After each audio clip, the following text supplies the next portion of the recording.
Hear me. Yo, are you ready for this? Are you ready for this? Are you ready for this? Are you... Hey, good morning, everybody. This is not the Mayday Morning Show. That one is at 8 a.m. Eastern every morning, Monday through Friday. But we have to come up with a new graphic for this new conversation. So this is what we're going to get for now until Michelle works her magic, because I have no idea what I'm doing. Hey, Michelle. Hi. How's everybody in the chat? I see everybody here is coming in from all over the world again, which is so fantastic. We love you guys, and thank you for joining us every morning, except Sunday mornings, to be with us, including to my peeps from New Jersey, Michael Lavery. Hello. I am not in New Jersey, but Jersey is always in me. How about that? What's going on, Michelle? You seem a little hungover, tired. No, I'm not. I'm not hungover. I'm tired because, well, first of all, it was a very long and I'm not gonna lie, very stressful week. You know, we have a niece. My husband and I. We say niece. She's actually our I guess second cousin, but she's in college and 18, so she calls us Uncle Joe and Aunt Michelle. So she's going to school in Fordham. And, you know, we like that she's nearby. So we invite her to come by every now and then, or we'll take her out to dinner. And so she came down with her friend yesterday, and I made everybody dinner. What'd you make? I made smash burger soup, which is very good. If you follow the account, she's a great Substack. It's called Dinner Sorted. And she had this recipe and it was so good. So we had that and like a Parmesan Caesar salad, and we had leftover tiramisu for dessert with hot cocoa. So, and then I made myself a little blue cheese martini. It's great. Nice. Yeah. What is it called? What's this recipe called? Smash burger soup. No, sorry. The Substack. It's what? It's Dinner Sorted? Dinner Sorted. Dinner Sorted.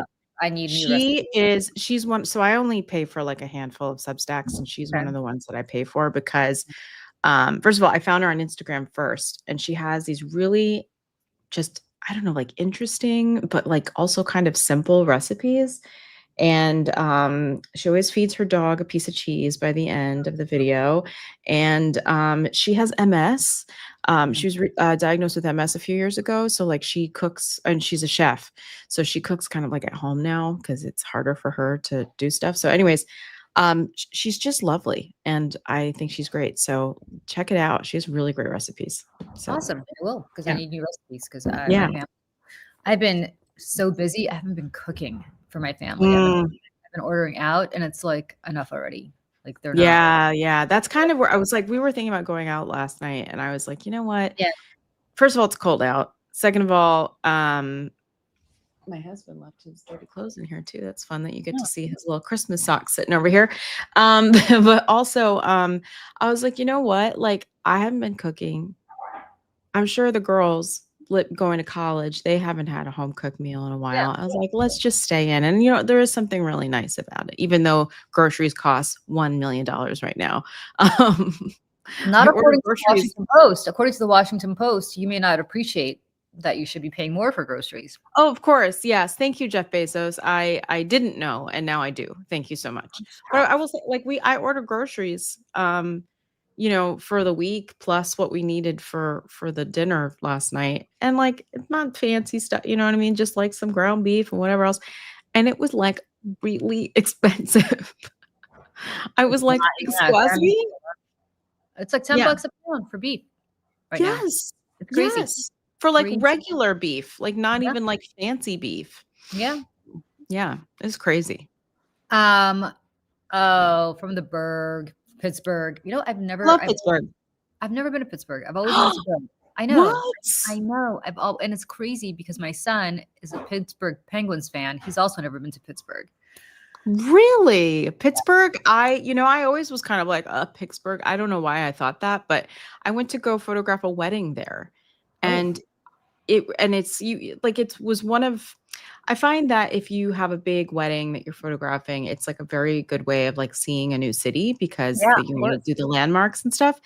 And I was so impressed with just the history and the just like how beautiful it was, and the food scene was incredible. So yeah, I loved it. I thought it was great. Ooh, today's soup day in New England. I'm gonna make a corn chowder. You know what? Ooh, Maybe I'll make a chowder. a chowder. Oh, I'm like Mhm. I'm out here in Pennsylvania. It snowed. I'm looking out my Oh, window. pretty. But it snowed, then it melted, so it's kind of gross now. But it's cold. It's obviously freezing. It's Very cold. very cold here in the Northeast. I actually, so my best friend from college moved out to, we went to college in Boston. She moved out to California shortly, a few years after college. So she's been out in San Francisco since, since the mid 90s. Yeah.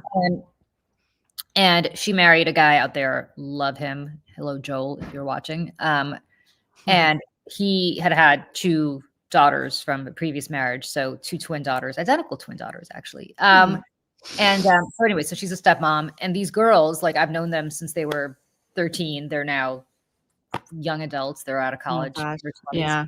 Yeah. But anyway, they're wonderful girls. And they've never been to New York.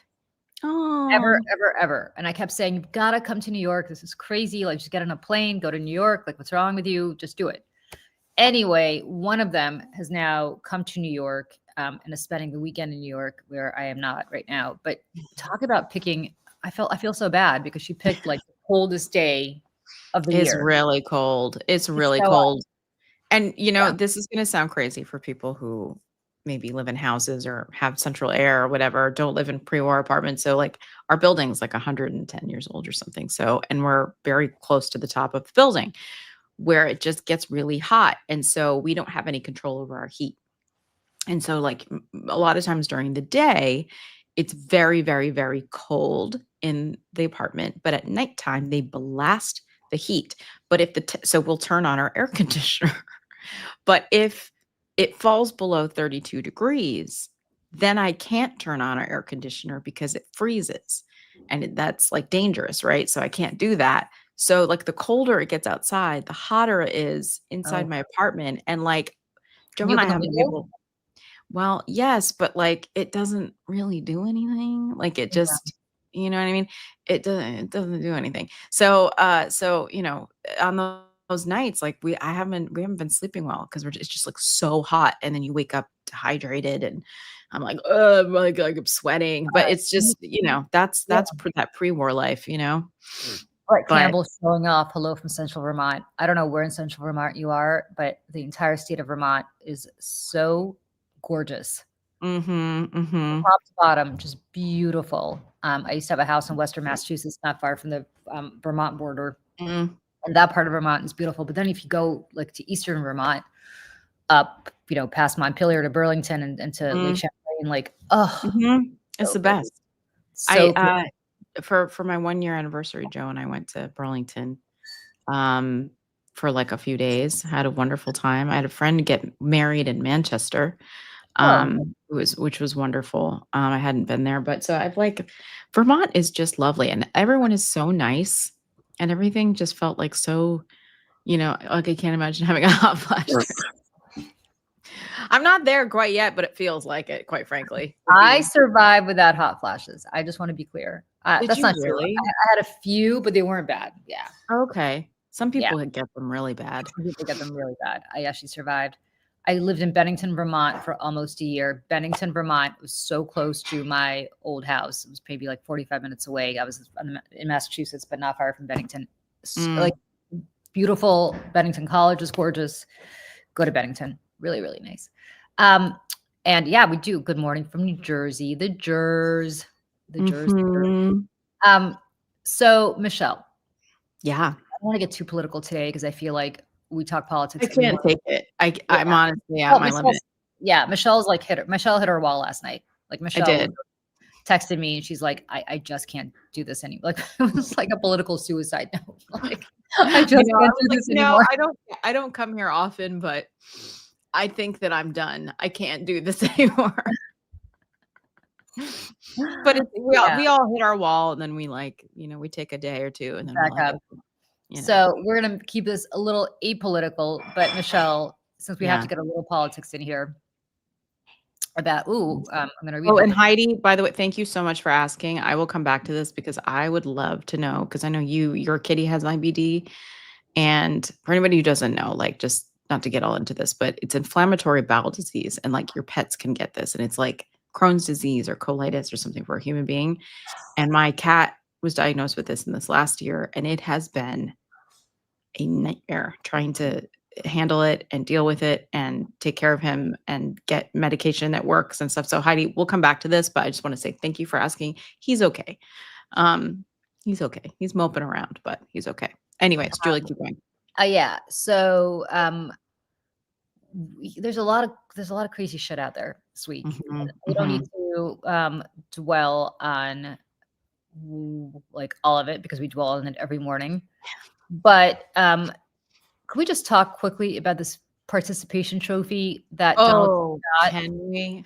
And I just want to say this, Mm. and this has been on my mind a lot. And you guys know I used to work at Fox. And one of the Mhm. big through lines of my time at Fox, and I haven't watched since I left, but I don't know if they're still doing this, but certainly when I was there from 2004 through 2000 and when did I leave? Mid 17.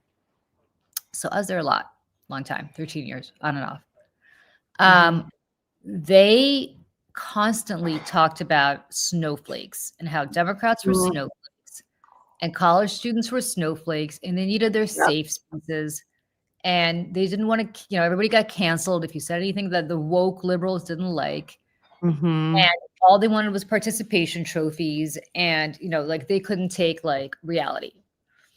And, we could talk a little bit more about safe spaces and what Republicans are creating for themselves now and how they are the kings of cancel culture if you Yep. say something that they don't like. Right, right.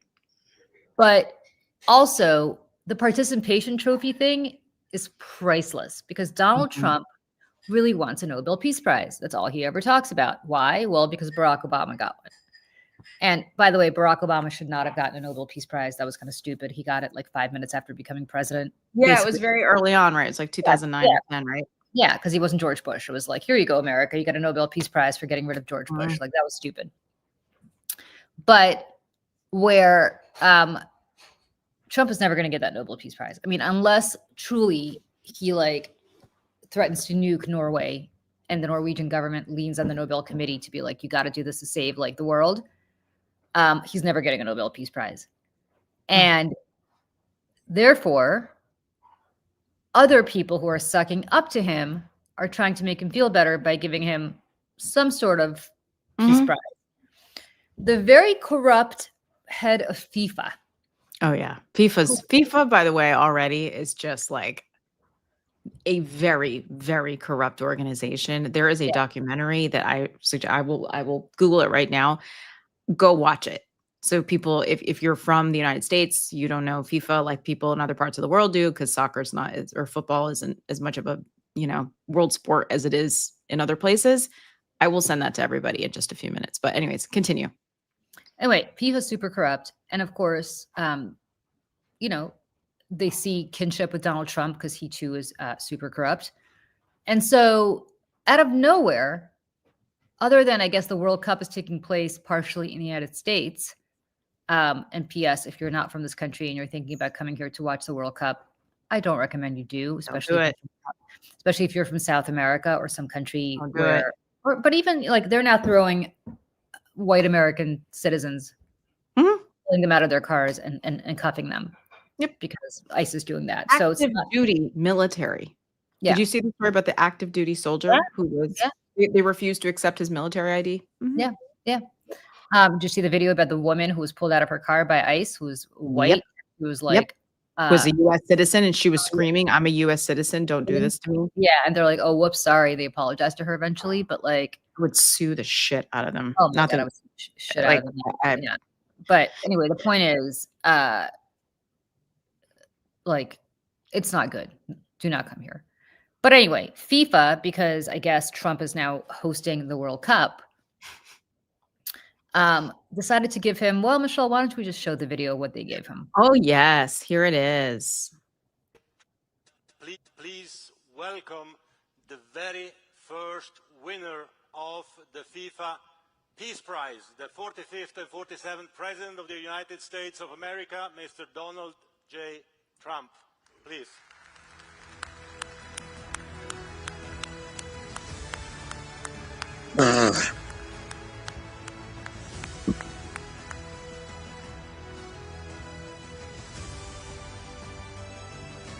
Thank you.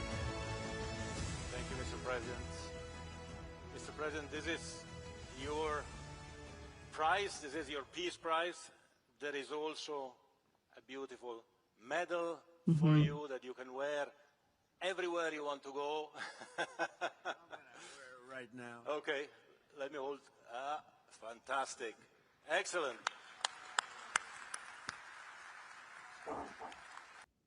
I mean, He put it on himself.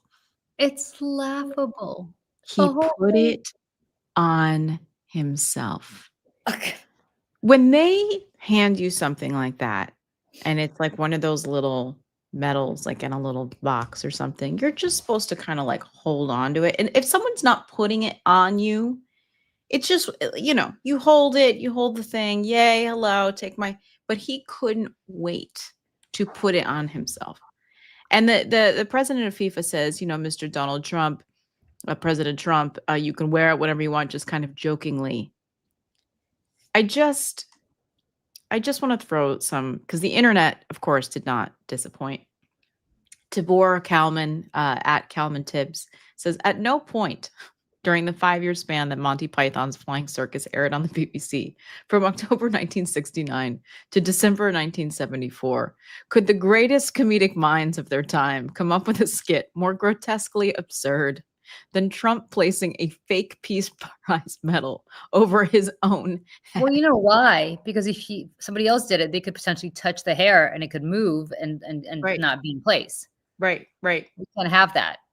Ugh. And Oh, God. first of all, did you see what the actual trophy looks like? Do you have a picture of that by any chance? Oh, yes. Hold on. Is it on? All right, hold on. Let me go back to this. But here it is. Please There it is, right there. FIFA All right.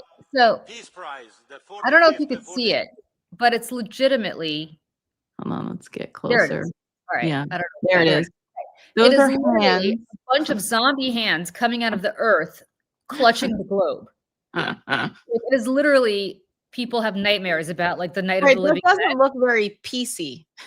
No, it looks literally like somebody is about to break through the ground Yeah, out of their like grave horror. and clutch the world in its hands and suffocate it. Like, Yeah. Okay, all right. For all the moms out there and the dads out there, tell me if you agree with me on this. When my son was like 3 or 4 and he was in daycare and or preschool, and I worked, later than preschool ended. So I had to put him in like after school activities, right? So I put him in tennis and I put him in karate just so he could stay there and do whatever. Like it wasn't a Yeah. big real thing.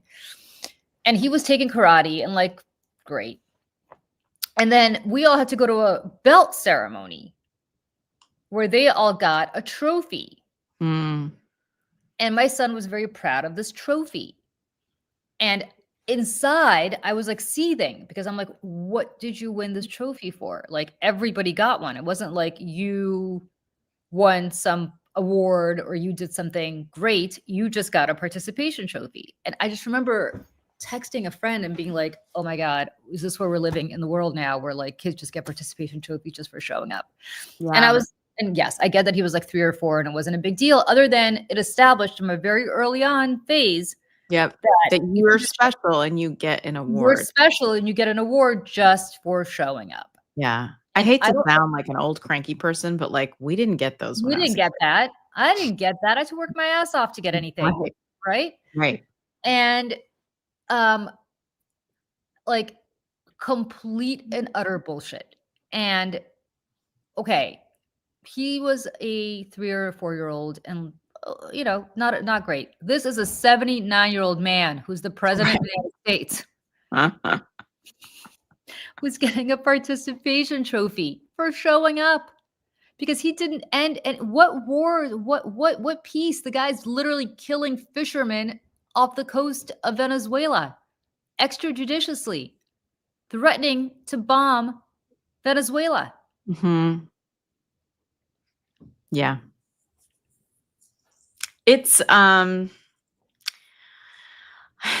going to throw the rest of these up here. Tim Miller, who is just, I find him, he's very funny. He says, "Wow, I can't believe it, but I have just been informed that I will be receiving the Bulwark Peace Prize. It's an annual award that just started last month. What an honor. We have saved millions of lives." Football Ramble on Twitter says, Oh, "Why does the okay. FIFA Peace Prize trophy look like the world being dragged into hell?" That's exactly right. Yeah. Sports and Politics on Twitter says, "As expected, one of the most disgusting and darkest moments in the history of world sport, comparable to the Nazi Olympics, a FIFA Peace Prize for a fascist, multiple convicted criminal, rapist, racist, and fraudster, Trump and Infantilo, a dirty, degenerate bunch." Yep. And then, of course, anyway, here is a photo of President Barack Obama with his Peace Prize that was given to him by the Nobel Committee, not a sports organization. And then, of course, Gavin Newsom's press office came to the rescue. All caps. "I want to congratulate Donald J. Trump for winning the you didn't win the Nobel Peace Prize because you're a warmonger and a clown, but we still need you. So here's a Happy Meal award, and you can wear your cabinet concubine meeting so your harem can clap like a circus seal medal." And then this was great too. A picture of him and the FIFA president shaking hands in front of Kohl's. It's obviously AI. Wow, an honor. GCN. Newsom awarded inaugural Kohl's Peace Prize.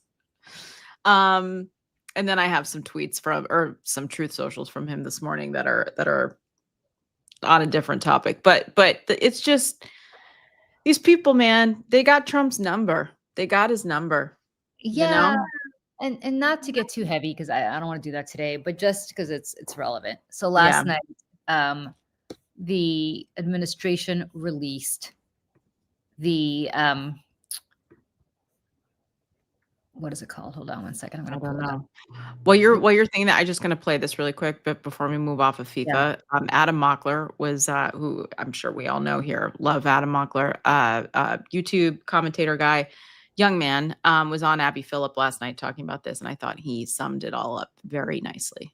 The world for him on this, and that he's so committed to these accolades that it's almost like it's the price of entry in Trump's world. At this What you just described was Trump trying to turn the United States into a pre-constitutional era where he can act as a monarch that gives and gets gifts from other countries and companies. And FIFA just cashed in on that. They realized that they can placate Trump, placate his personality.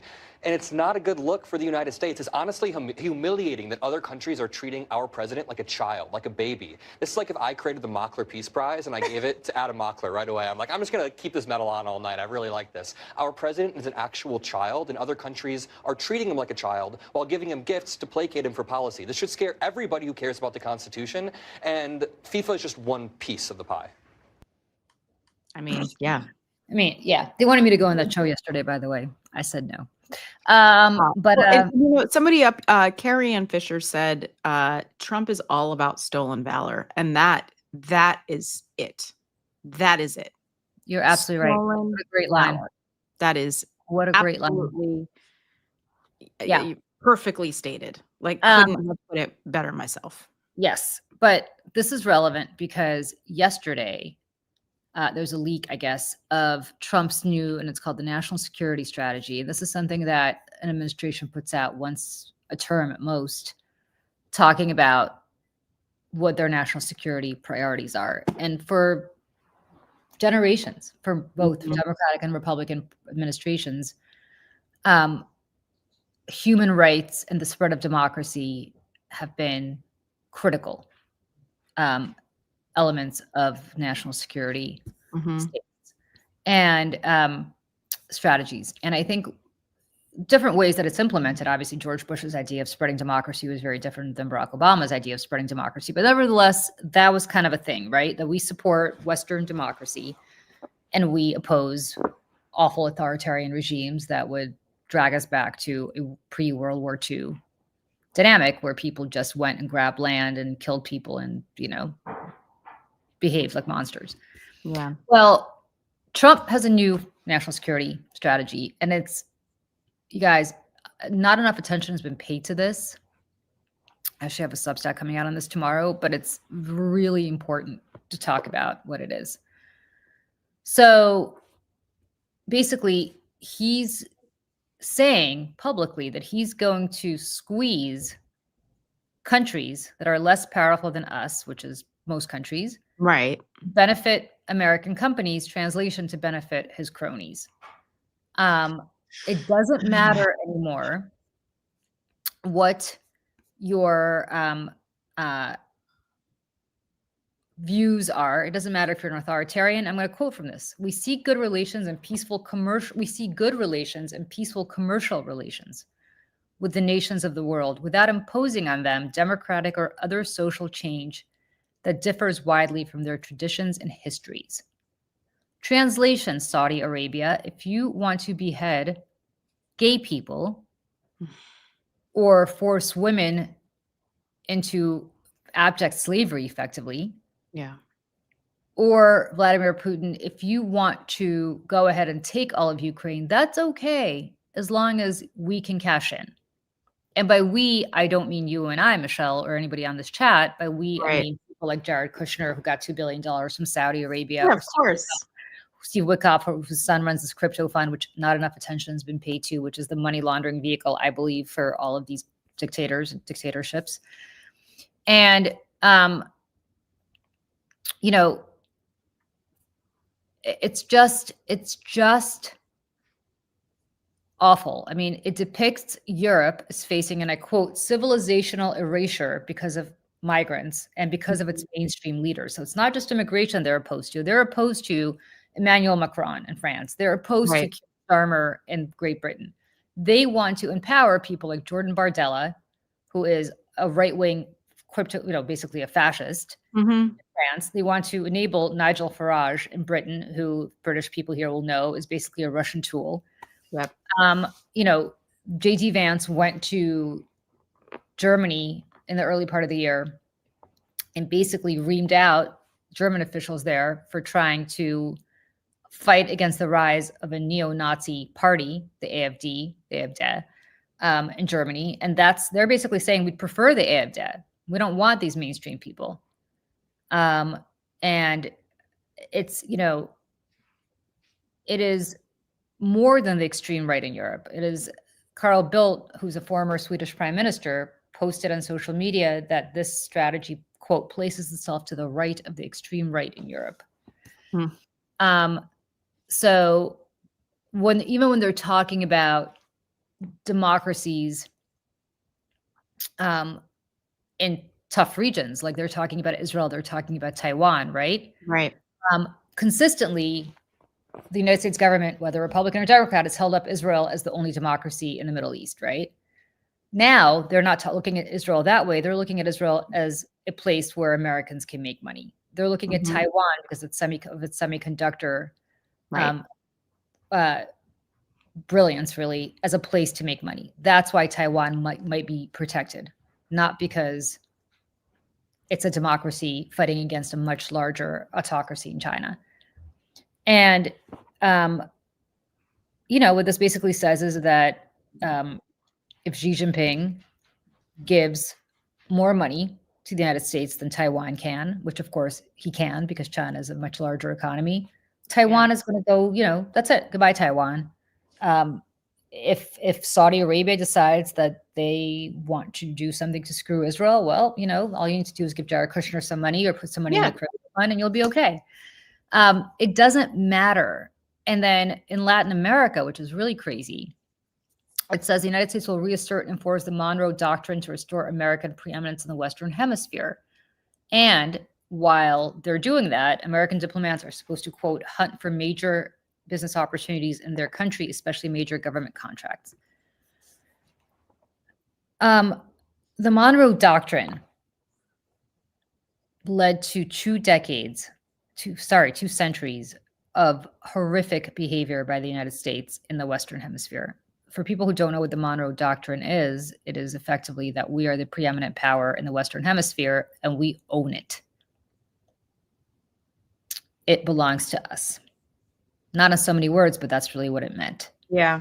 And then there was the Roosevelt corollary to the Monroe Doctrine, Teddy Roosevelt, not FDR, that basically said, you know, if we have to do this by force, we will, but we're going to enforce our rights in the Western Hemisphere. This is insane. Mm-hmm. We have become,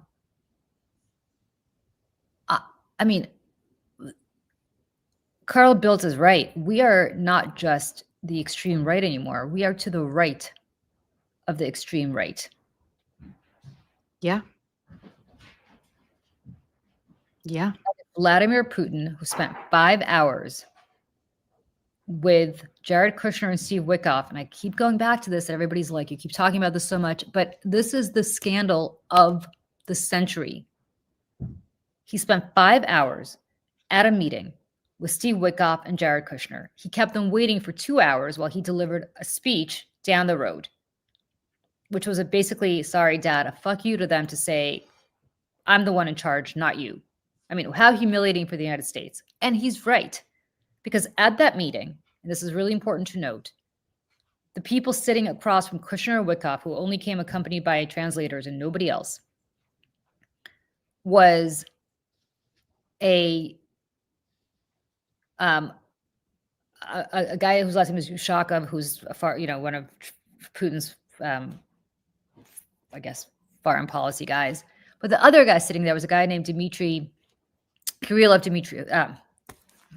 So early in the morning. Kirill Dmitriev is Putin's bag man. He's his wallet.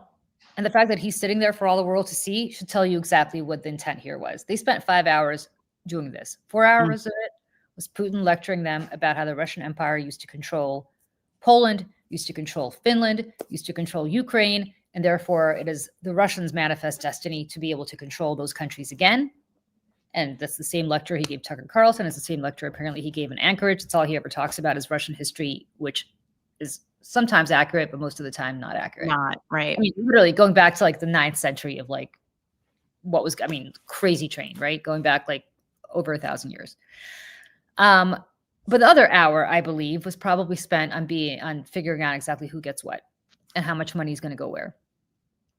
And then I think Putin left, and I think said to them, you guys figure it out, because he didn't want to be there for that. And then his wallet took care of the rest. Yeah. And I'm glad Lev Parnas is talking about this, because like me, he obviously knows Russia, but all of this is connected. All of this is connected to now this doctrine. I mean, it is not a coincidence that meeting took place a few days before this national security document got leaked. Yeah. And it's effectively normalizing kleptocracy. And again, the media is not focusing on this because it's all out in the open. Again, if this was done secretly, then they'd be like, ooh, let's investigate. There's some sort of sketchy secret stuff going on they don't want us to know about. But because it's all out in the open, there's nothing to write about. Like if I went to Michelle's house right now and I was like, Michelle, give me $1,000 or I am going to shoot you in the head, and I put it on television, people would be like, okay, oh, that's interesting. Julie's Julie's playing tough with Michelle. Yeah. If I did it secretly, it might be like, ooh, what's she up to? Right. But it's all out in the open. Mm-hmm. All out in the open. And so therefore the press is like, And we are the only ones talking about this. And I know it's a Saturday, and I swore, Michelle, that we would not get heavy today. So I'm sorry that we just got heavy, but like it bears talking about because people need to know. Yeah. People need to know. And, you just showed a clip from Abby Phillips' show. I'm going to, we'll see if they cancel me. I'm supposed to do that show in a couple weeks. The only reason I agreed to do that show is because if Scott Jennings is there, I want to stick it to him again, because nothing gives me more pleasure than sticking it to him and watching him cry on national television when I do, and complain to Abby Phillip like he's a fucking, speaking of participation trophy toddler. But more broadly, her whole justification of platforming Katie Miller, Scott Jennings, Ben Ferguson, and every MAGA person that she could find, and having it be a comparison between, well, this is what they believe, and we got to platform them because this is what half the country believes, versus the people who say the earth is round and not flat, and giving equal weight to those two opinions is exactly what's wrong with corporate media. Yeah. We talked about this with Jeff Jarvis yesterday, but the fact that Andrew Ross Sorkin, the most establishment guy on earth, I cannot think of anybody who personifies the establishment more. Oh yeah. Yeah. Is like a serious person too, What's that? And he's a serious person. He's not like some clown, No, he's not a clown. He's he's taken very seriously by very serious smart. people. Yeah. And the fact that he and the New York Times are platforming Charlie Kirk's wife, because that is what she is. She's in her own right nothing other than being Charlie Kirk's wife, is crazy. Crazy. Yeah. The fact that Barry Weiss, the head of CBS News, is giving a primetime slot to Charlie Kirk's wife is crazy. Yeah, it is crazy. Because people who don't believe in extremist rhetoric do not get primetime slots. They just don't. Mm-hmm. They just don't.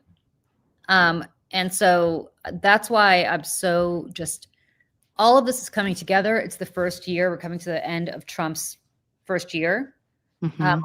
Cynthia, bless your heart. Scott wanted to run for Senate. That's why he got so upset with me the last time I was on.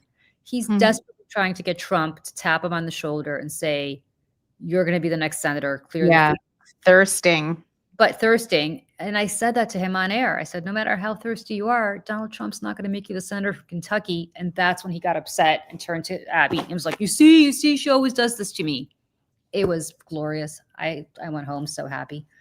And by the way, during commercial break, everybody else at that table kind of smirked at him. But yeah. Anyway, that's what got me banned for months. So, the whole thing is just,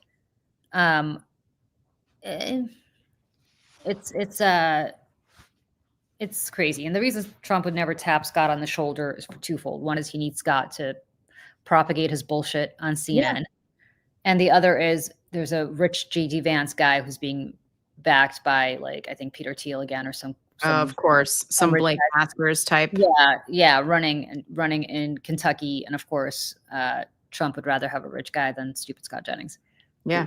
Who brings nothing to the table other than a propaganda mouthpiece. So why not keep it with CNN and have him, continue to play his clown games? Yep. So who's pregnant? People are talking about being pregnant. I don't know what I think they mean. Erica, I think. I don't know. I think that's a rumor. Well, I'm not pregnant, Michelle. Nor am I. Yeah. Anyway. Yeah. But listen, yeah, it's just I'm tired. Yeah, I'm more invested in Kentucky than you are, Scott. I don't think Scott is ever in Kentucky. Oh, right. I'm like, he's here all the time. He's here all the time. Or he's in DC or he's flying. He's got kids and a wife, but I don't know how much. I don't know how much time he spends with them, unless they're here too. But well, I met his kids a couple of times in the green room. I offered to give his kids who are into, what the hell are they into? What are those cards that all the kids trade? Pokemon. So my son was really into Pokemon, and that phase ended, and his kids are really into Pokemon. So I was like, I'm happy to give my Pokemon cards to you guys. And you'd think Scott would be a little grateful, but no. That's what you do when you're a normal person. You treat their kids nicely and treat other people nicely. Yeah. He's just an asshole. So I am sure of two things. One is either if he's on, I will get canceled because he won't want to go on with me, or two is even if he's not going to be on, which is why they invited me back. And Listen, they're like, I think and the that you producer's like, the best part is the producer's like, we really missed having you on. I'm like, Oh, yeah, okay, yeah, sure, yeah, okay. yeah. This is where I think that, like, because I'm a little more psycho than most people with half a brain, I would be like very open and public about it. I'd be like, so I'm going on Abby Phillips' show. Let's see if they cancel me. If Scott, like, that's how I would be, and like, you know, because then if they did, you could really start a ruckus. That's what I'm saying. I've been saying it all along. I'll say Yeah, it. drama. I'm saying it saying here. like write it on Twitter, put it in your Oh, yeah. Substack. You know what Yeah. I mean? Yeah. Yeah. Okay. Because like, Great- I mean, great idea. I'd be like, I'd be stirring the pot, bringing the drama. That's what I'd be doing. I don't But- want to bring the drama. I just want to stick it to that guy. I mean, Well, that's otherwise, what I mean. It's like, but I like drama in the way that like just noise, making noise about it, and like hold like it's. I mean, it's holding them accountable, you know, and calling them out for this. yeah. You know, I mean, look, Exactly. it's just That's it's- right. That's right, BJG. That's right. we don't want to bring the drama. I just want peace Yeah. and quiet. I just want to go on there, stick a shiv into Scott Jennings as I do every time, and then leave. Yeah. Yeah. And And then this is why last night, guys, I was having the blue cheese martini because of all of this. Somebody asked me, actually, not to 180 here from important things about foreign policy and Scott Jennings, but somebody asked me about the blue cheese martini, and I just want to tell people about this. Okay, this is not for people who dislike salty things or blue cheese things. If you don't like blue cheese, and you don't like olives and stuff, this is not for you. But if those things you love them, this is for you. Get a mason jar or like something like that, right? You put a bunch of like blue cheese crumbles or like a block of blue cheese, okay?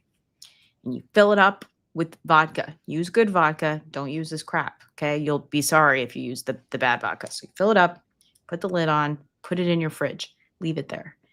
I would say minimum 24 hours, but mine's been in there for like 2 months. So it's like really blue cheesy, okay?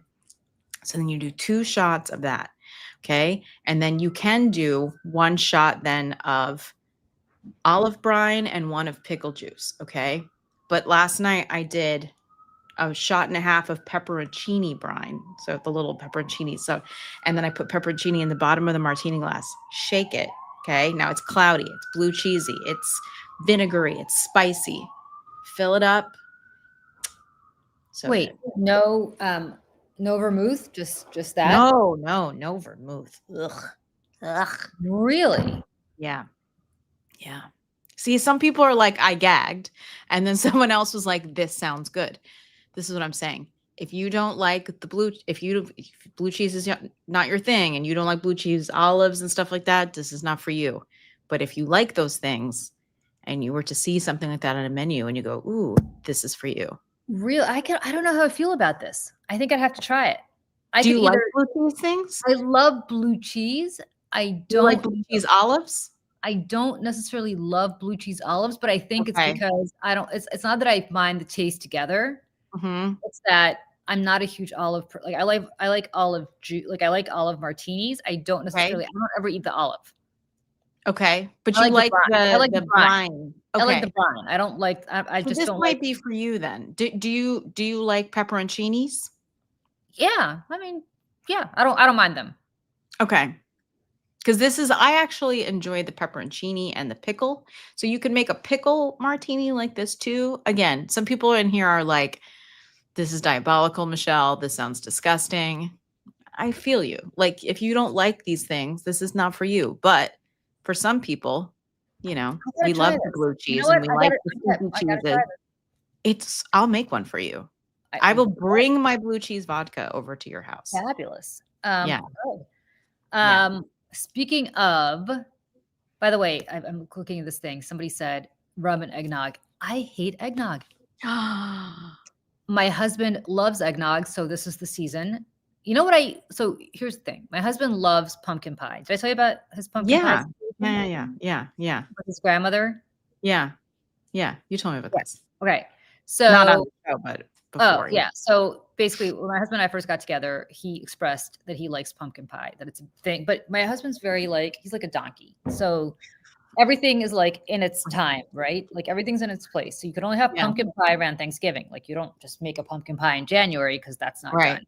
Right. So I mean, you could, but yeah. I mean, Right. no, I mean you could and you should if you like it, but Right. not. Right. He's like, I eat dinner. Do people here eat dinner for breakfast? All Like the if I go out to dinner and I get a burger and I Mhm. only have not even a burger. If I get steak and I can't eat the entire steak and I bring it home, I will have that steak for breakfast. And it's delicious and I love it.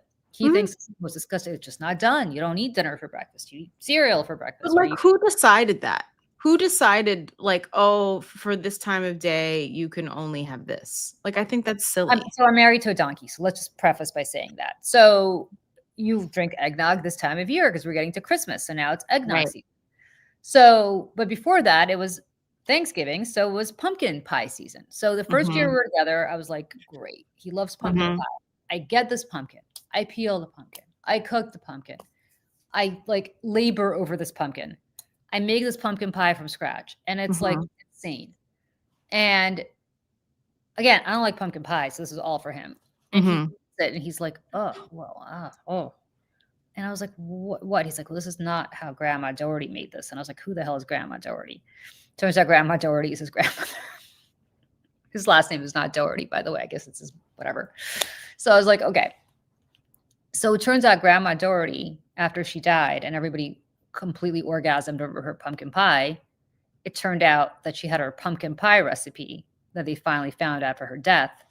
And it turned out that it was identical to the back of the Libby's can, back of the Libby's pumpkin can. So now I just get the Libby's pumpkin, can. I put a little half and half in it.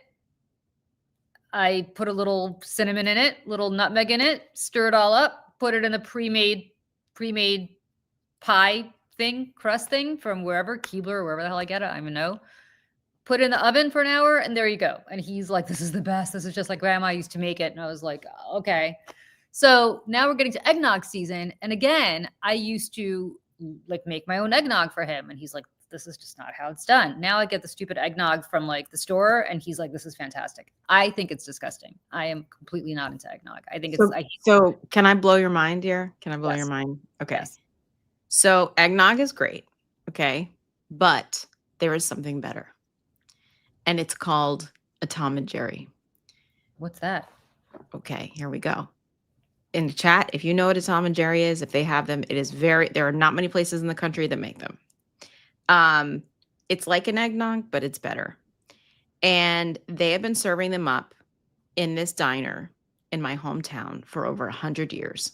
And it's the thing you do. It's the thing you do from right before Thanksgiving until right after New Year's. They sell these. And it's like you go, someone said Michelle is our morning mixologist. Correct. So I'm going to show you this article here. Let me take this banner down. Okay. This 100-year-old upstate New York diner is serving a holiday cocktail you've probably never tried before.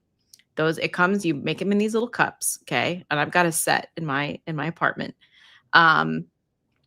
So an iconic upstate New York restaurant is celebrating its 100th birthday with an early return of its signature holiday cocktail you may press to find many places. The Tom and Jerry, a frothy, warm cousin of eggnog, is a holiday tradition for many families in northern New York. Can be found at Watertown, New York's Crystal Restaurant, normally serving starting after Thanksgiving. The Crystal has brought it back a few weeks early this year. I had one when I went home. It was great. This place, founded in 1925 by the DeFerris family, the Crystal is the oldest continuously operating restaurant in all of northern New York. The family philosophy is simple. Everyone deserves a good meal at a fair price. It is dirt cheap. So cheap at this place. My grandparents used to eat there. I love that. I think it's so great. So today the restaurant serves classic American comfort food. They've got like meatloaf and all that stuff, right? Inside the restaurant is a step back in time. It's home to one of the last stand-up bars in the country, complete with original black and white tile floors, tin ceilings, and a 1930s cash register that once rang up Franklin Roosevelt's tab. This is true. The Tom and Jerry is more of a drink is more than a drink at the Crystal. It's a carefully preserved tradition for almost as long as the restaurant has been open, dating back to the early 1800s. The cocktail combines a fluffy egg batter and spices with rum and brandy. It's a secret recipe. They don't give out the recipe there. It's whipped in the kitchen. It comes out in this big ass bowl.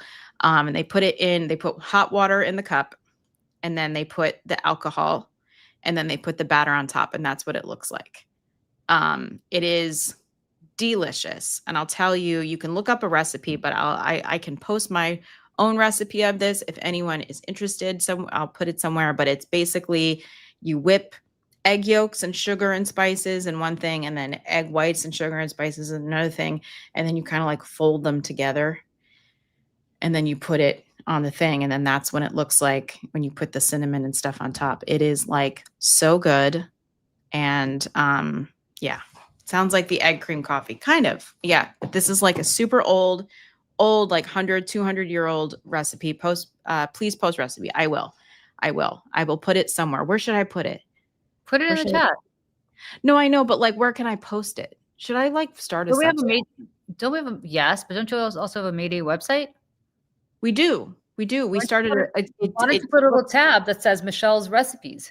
Okay, maybe we'll do that because just so people know, I made a website for us the other day. It's like a little janky until I can find somebody who really knows what they're doing to make it look good, but I'll post it there or something like that. Or maybe we also have a Substack. We don't do anything over there, but maybe I'll post it there too. But anyways, like that's the Tom and Jerry.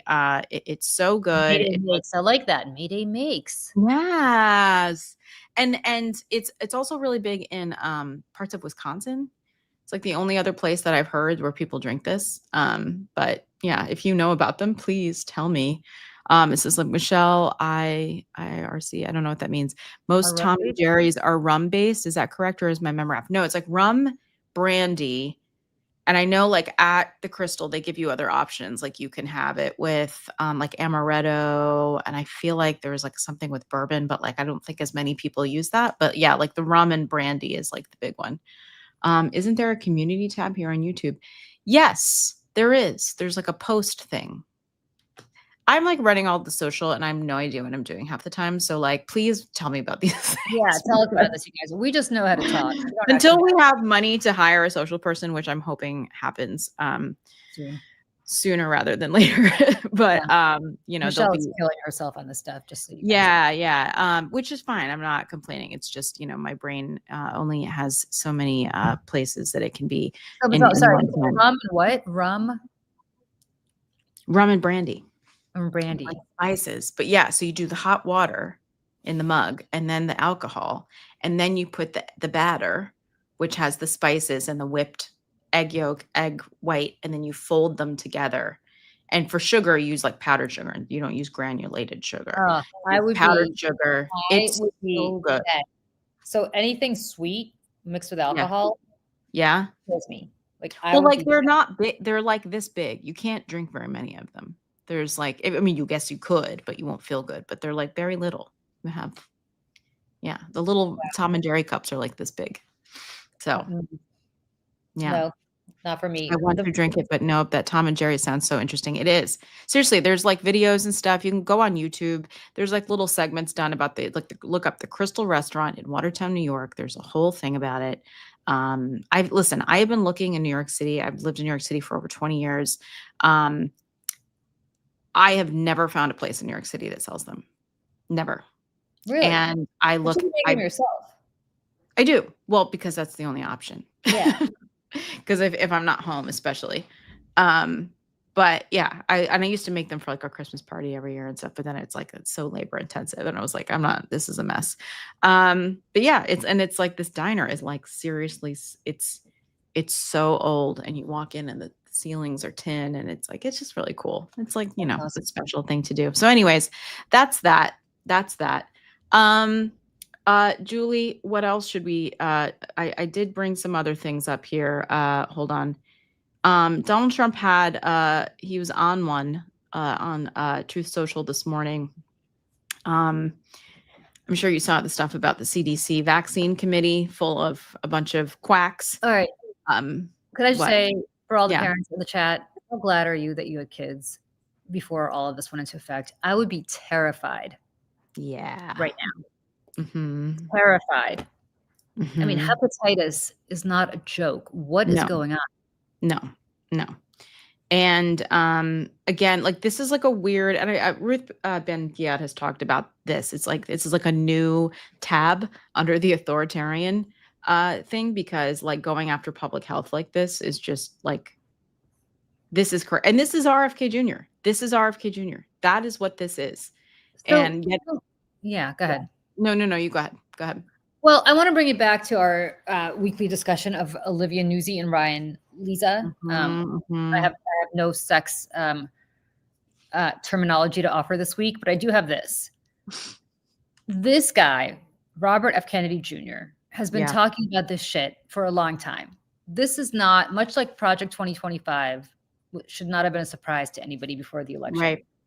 As much like Robert F. Kennedy Jr.'s views on this should not have been a surprise to anybody, right? Mhm. Like, he's been talking about this forever. He is vaccinated. Yeah, His his children kids are are. vaccinated. Mhm. His wife is vaccinated.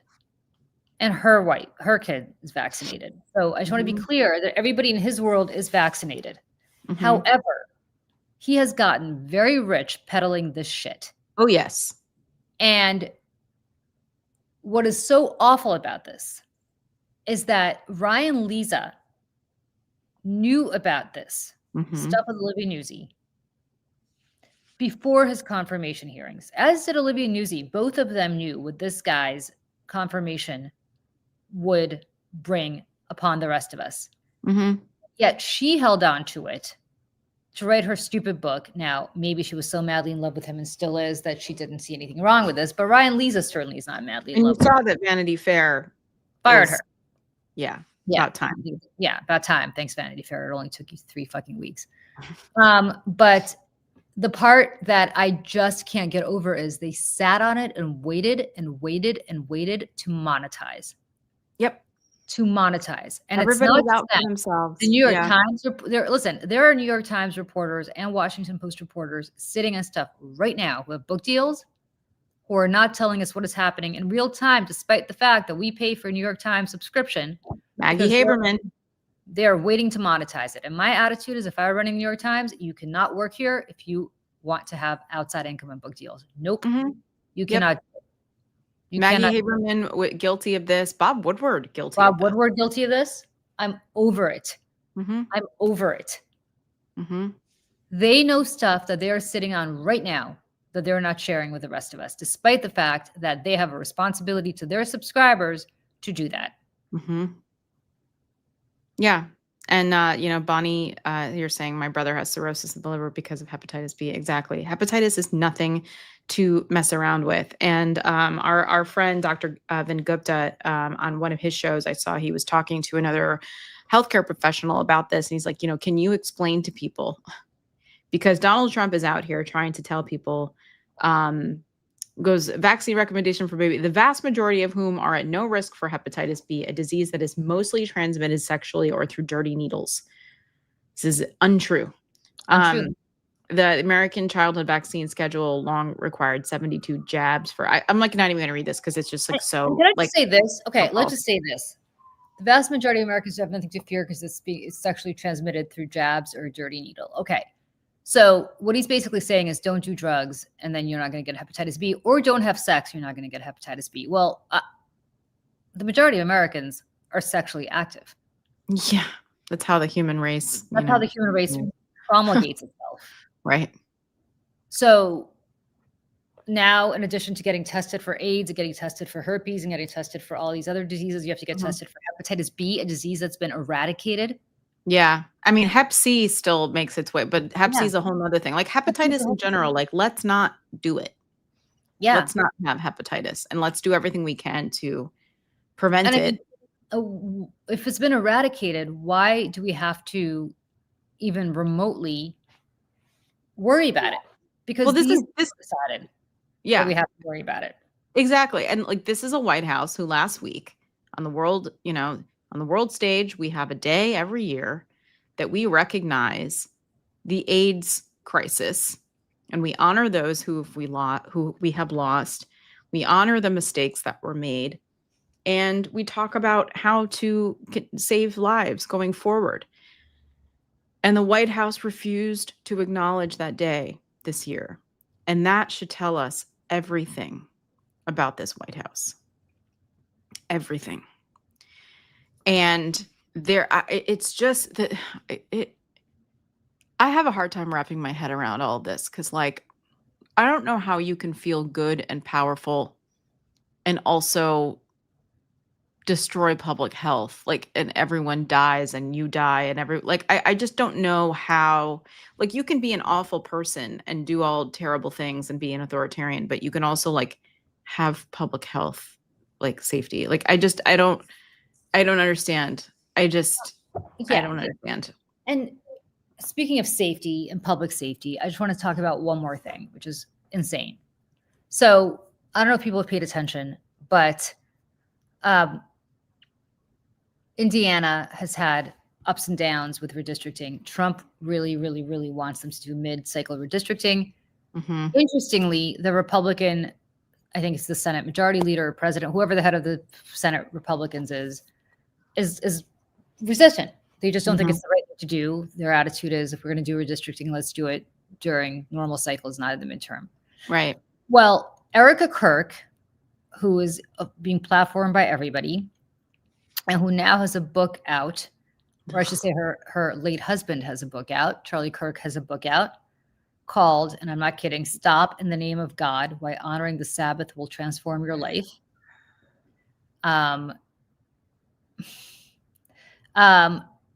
In the midst of her Stop in the Name of God, and why can't we all just get along, and why can't AOC and Nancy Mace just go to Subway and get a sandwich and hug it out, she and her organization are very strongly pushing this Indiana redistricting. Now, you may say, okay, that's their prerogative. However, there are 9 Republican senators who are not quite there to support this, which means that it's not going to happen. They're facing massive threats of violence. Yep. Trump truthed out on a Stupid Truth Social the names of these 9 senators and said, quote, they need encouragement to make the right decision. Turning Point has been allying with him and Republican groups to do that. Their PAC, Turning Point Action, announced that it would partner with other Trump-aligned PACs to dedicate an 8-figure spend to primary people that are standing in the way of the president's agenda. And I'm going to quote from Erica Kirk's organization. This is what they said. This is what her spokesperson said. This Turning Point USA spokesperson said, we look at Indiana as a test case and a cautionary tale. Potentially one or the other. It's their choice.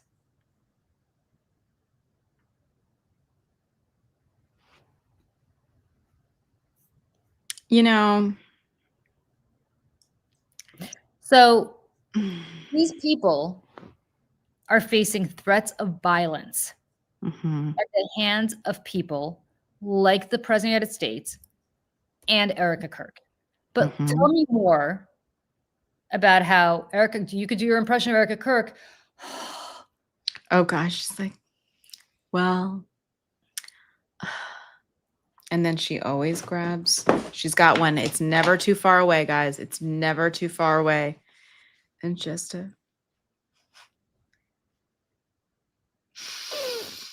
I can't.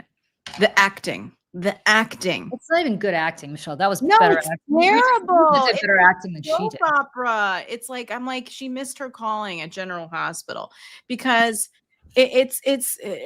she's a ridiculous person and she's a propagandist, and like now she's going to be a useful tool for MAGA, because now that the shock has worn off from Charlie Kirk's death, right? And like the all of the cancel culture happening on their side, where they're canceling and firing anybody who called out the fact that the guy was a raging racist. Now that has worn off, now that they're going to peddle this white woman out with long blonde hair and blue eyes, and they're going to, yeah. What's that? She's a haircut, by the way, but anyway. Yeah, I also think those are extensions. I think those are all, I think a lot of that's extensions, because it looks very, I mean, whatever. That's just my opinion. Doesn't matter. Her, But her choice. But go ahead. yeah. She's very, very long blonde hair. But she they're gonna peddle her out again because she is now this sympathetic figure. And until someone calls her out and gives her a tough interview, she is going to continue to get away with this. No one calls her out on her hypocrisy, telling women that they don't need to work and like they need to focus on their families. But to my question would be, well, who was watching your children when you were touring around the country, running your mouth, telling everybody else how to run theirs? My other question is, what were you doing working till your 30s when you got married and had kids? Like, right. And what about this nonprofit that you were running in Eastern Europe that you got kicked out of the country? What the hell's going on with that? And there's a whole lot about her that like, it's like still people are like tiptoeing around because they're like, well, she's a widow and the thing. Okay, she's a widow, yes, but she has now made the active choice to place herself in the middle of American politics.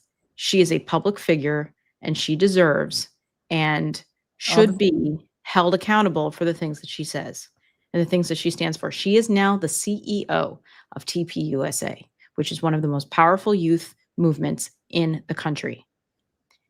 And she needs to be asked questions.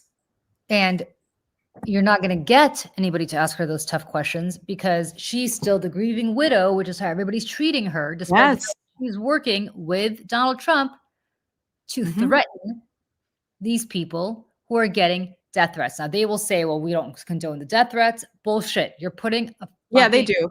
Yes, you do. It's all a dog whistle. And this is the thing about the dog whistles is that when Donald Trump says that they need encouragement, whatever, the dog whistles exist and they frame these things because it gives them plausible deniability because they're not actually coming out and saying it. It's the same way that like the Pantone or whatever came out with a color of the year and it's white this year. Did you see this? Mm-hmm. The color is white this year, not cerulean, not like any purple, nothing like that. The color is white. And, you know, it's a dog whistle. And there's like, no, it's not. It's just the trend of like bullshit. This is a dog whistle. Dog whistles exist to send a message without actually saying it so that whomever sends the message has plausible deniability for whatever comes next. And that is what they're doing. And MAGA functions in violence. These are the same people who stormed the Capitol and try to hang the Vice President of the United States. It's the same cohort of people. And that's why anytime anybody does anything, they immediately, I mean, they couldn't wait after the Charlie Kirk thing. Oh no, the gun was trans, the shooter was trans, this was trans. Like, you know, they would love to absolve themselves from any responsibility in any of this, but really it is central to how they do business and how they do politics. And you know, I'll show this too. Donald Trump has really been on one this morning, speaking of like threats and complaining. Fox and Friends Weekend had a stockbroker on their show this morning, and Donald Trump was very unhappy about this. So at 7:31 a.m. today, he said, "Why would Fox and Friends Weekend, of all things, put on a stockbroker named Peter Schiff, a Trump-hating loser who has already proven to be wrong? Either the show made a mistake or it is heading in a different direction. He thinks prices are going up when in fact they are coming down, substantially down. That's a lie. Gasoline hit $1.99 a gallon yesterday in certain states." Right. Yeah. Name one. And is down big since Biden. Other prices are almost down. Biden caused the affordability crisis. I'm fixing it. Along with everything else, much of it, like the border, is already fixed. Check out the quote unquote booker who put this jerk on. Now, if I'm Peter Schiff, I'm about to have a really bad day. I'm going to get, you know, death threats and threats of violence. So listen, let me tell you about the bookers of Fox and Friends. They're all very young. And he knows exactly what he's doing. He's trying to get a booker fired. He's trying to get a kid fired. And check out this booker. Somebody's going to figure out this booker's name. He's putting a kid who needs a job out of business. Bookers like work so hard. Bookers are like the youngest of the young. And he's literally putting some kid in danger for booking somebody who said something he didn't like. Yep. This is equivalent. I mean, look, all of us have watched Lifetime Movie Network movies, right? It's like those drama movies where some woman who's married meets a young impressionable kid and she has this affair with him, and then after a while, and she keeps telling him, oh, my husband's abusive and my husband's awful to me, and we'll only be together if we get rid of, if my husband were suddenly disappear, and oh my God, I would just do anything to have my husband disappear, but I can't get divorced, it's too expensive. But Yeah. God, I would do anything to have my husband disappear. And Mhm. suddenly the 18-year-old kid goes and shoots the husband. This is literally every Lifetime Movie Network movie ever. Yeah. Yeah. And you know, oh, I never told him to do that. Yeah. Why would he That's do that? what he's Yeah. doing to his people. Yeah. And by the way, people are sending in the chat like how much gas is. Please tell us. Yeah. We got $2.80 a gallon in Columbus, Ohio. Let's see. We've got $2.10 in Lubbock, Texas. That's a slow $3.59 in Phoenix, Arizona.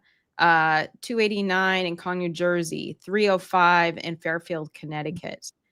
Cheapest gas around me, I don't know where that is, but $4 a gallon. $2.65 in New Hampshire. $2.93 in Londonderry, New Hampshire. $2.90 in Indianapolis. $2.90. This is great. Thank you, guys. $2.90 in Hanover, Pennsylvania. Florida, $3. $3.53 in Idaho. Let's see what else we got. $4.15 in Suisun. Is that Suisun City, California? $2.54 in Missouri. $2.54 in Missouri. $4.59 in Los Angeles. Oh, My you God. guys, California, you guys have crazy gas taxes. I know. $2.10 in Tyler, Texas. $2.32 East Texas. $2.85 in Maine. $2.30 in Buffalo. Brett Campbell, I have an e-bike. Good for you. So my husband too. I have an e-car. So So I have no idea what gas is, so I'm laughing at all of you. But go ahead. I use unleaded 88, $2.55. $2.39 in Fort Worth, Texas. I use Costco at Citgo, $2.90 in Greensboro, North Carolina. $4.59 in Portland, Oregon. Oh my gosh. $4.05 in Cincinnati, Ohio. $3.59 in Phoenix, Arizona. Maybe I'll put all this together in a clip. $2.74 Palmer, Massachusetts. $2.97 Chicago suburbs. $4.99 California. $3.55 in Chicago. $2.45 in Kenosha, Wisconsin. $7.90 Imperial Gown in Canada got higher prices. You get more for all that up there than we get for anything here. $2.83 in St. Louis during the shutdown. We were at $2.64, $2.71, $3.21 in Western Pennsylvania. $3.59 in Phoenix is the cheapest unleaded. Wow. $2.57 Louisville, Kentucky. $3.49 in Virginia. $4.60 in Redding, California. North Arlington, $2.92. Fort Lauderdale, $3.09. $5.25 in Humboldt County, California. Wow. Late again, $2.79 Mexican border in Arizona. $2.79 Keensburg, Bayshore, New Jersey. New Bedford, Massachusetts, $2.62 to $2.99. $3.19 in Nashville, Tennessee. $4.03 Elk Grove, California. $2.60 New Jersey. $4.85 North Coast, California. $3.20 in Southwest Pennsylvania. Let's see, 150. I don't know what that means, but for 158 cents per Valley. Yeah. Yeah. Let's see. I got a couple more here. Yeah, exactly. The moral of the story is there is no gas that is $1.99. $4.26 in Simi Valley, California. $1.99 Trumpland, exactly, which doesn't exist. $2.19 to $2.29 Central Arkansas. Over $3 in Gainesville, Florida. $3.30 in Buffalo. Denver, $2.48. I mean, here's First of all, you guys, Donald Trump is gaslighting the American people and telling them that they are not hurting and that they are not paying what they're paying for all their groceries, their gas, their everything. And he thinks we're stupid. And he's actually angry. 447 Honolulu. Oh my gosh. I mean, everything's more expensive in Hawaii, but like, my God. This is the thing. He resents the American people for this. He resents people for it. And this is why, I see a commercial gas price. Yeah. Hmm. Yeah. I mean, yeah. He thinks people are dumb. And he's angry. And he's angry. Yeah. Wild, guys. Wild. I mean, he's angry and he's delusional. And I think I've said this before, but I think I've cracked what's going on with him from a health perspective. I think he's got Alzheimer's. Mm-hmm. I think he's taking a drug called Kinsella, which Mhm. you take once a month, Mm-hmm. clear the plaque off your brain to slow the progression of Alzheimer's. I think he has a preventative MRI, as he put it. It's really called a Mhm. PET scan because they have to check for brain bleeds because that's a very dangerous drug. Mm-hmm. And it's an infusion, so it is being given to you intravenously. So I think that's why you're seeing once a month or once every 2 weeks, because there's two drugs. One you could take once a month, and once every 2 weeks. Yep. You can see that he probably has an IV in his vein Mm-hmm. because it's you take it through infusion. Yep. Yep. And he's And yeah. yeah. And A you know, PET scan is not just for cancer. A PET scan is also to see whether you have brain bleeds in your brain. mm-hmm. Mm-hmm. So, and it is technically preventative in that they want to prevent him having a brain hemorrhage because this drug, when it scrapes the plaque off your brain, also obviously Yep. can cause brain bleeds. So that's what's going on with him. Mm-hmm. It's not good. I would not wish Alzheimer's on my worst enemy. I do not wish Alzheimer's on him. I am very sorry if he has it. However, it is a disease that sometimes could be genetic, and he certainly has it in his family. And he's Yeah. the right age for it. He is 79 years old. Mm-hmm. Perfect age to get it. Yep. You know, I think that's what it is. I think that's what it found when they did a scan of his brain. Mhm. And what's scary about this, Michelle, is that if in fact he does have dementia or Alzheimer's, this Republican Party is so cowed that they will go along with whatever he says, even if he is, Mhm. literally demented in the sense that he's got dementia. Oh yeah, and I think that I think the Republicans still would rather have a dementia Donald Trump in the White House, knowing that he's surrounded by people who will do the bidding of their regime, than to have anybody else, because they know that they can control him. Yeah. And I think that's a big part of this.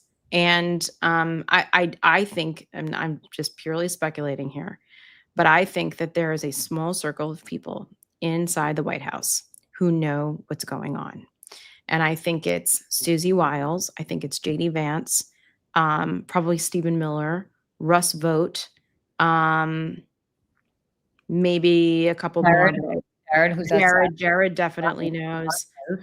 But and those people are keeping their cards, Well, let me tell you something. It is the public's business to know because he is the president of the United States. He is represents us, and it's not a private matter, and it's not a HIPAA matter. And Congress should pass a bill, which they never will do while he's president, but the next time that they have to disclose presidential medical records. Like, this is insane. Yeah, this is nuts. We need to know.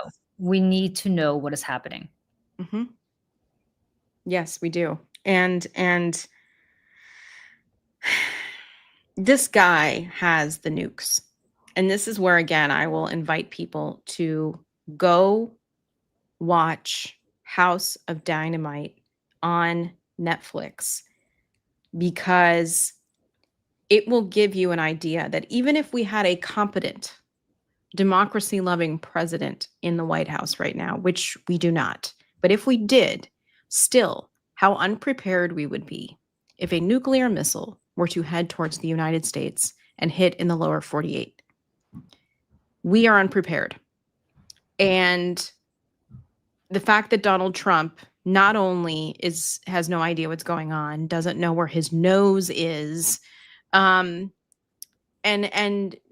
feels no alliance or obligation to, you know, do anything that would be helpful to the United States, because he cares about himself. He cares about Vladimir Putin. Ooh, look at this. Thank you. Drink delivery. And what's this? Little coffee cake. Oh, coffee cake from Joe. Thank you. So Oh. sweet. As I talk about nuclear annihilation, and then I get a coffee delivery, but it's, you know, I think it's important that people understand this about him. And you know, again, like this, I want to play that a little affordability thing that I made the other day about him, because again, he says one thing, does another, says something else. I'm just gonna play this really quick. So when I win, I will immediately bring prices down starting on day one. Starting on day one. Many months later. About affordability. They just say the word. It doesn't mean anything to anybody. They just say it. Affordability. Eggs. You did a great job on that, Madam Secretary. We got the egg prices way down. The word affordability is a con job by the Democrats. They say affordable. I watched the other day where some very low IQ congresswoman talked about affordability. She had no idea. Their prices were much higher. About affordability.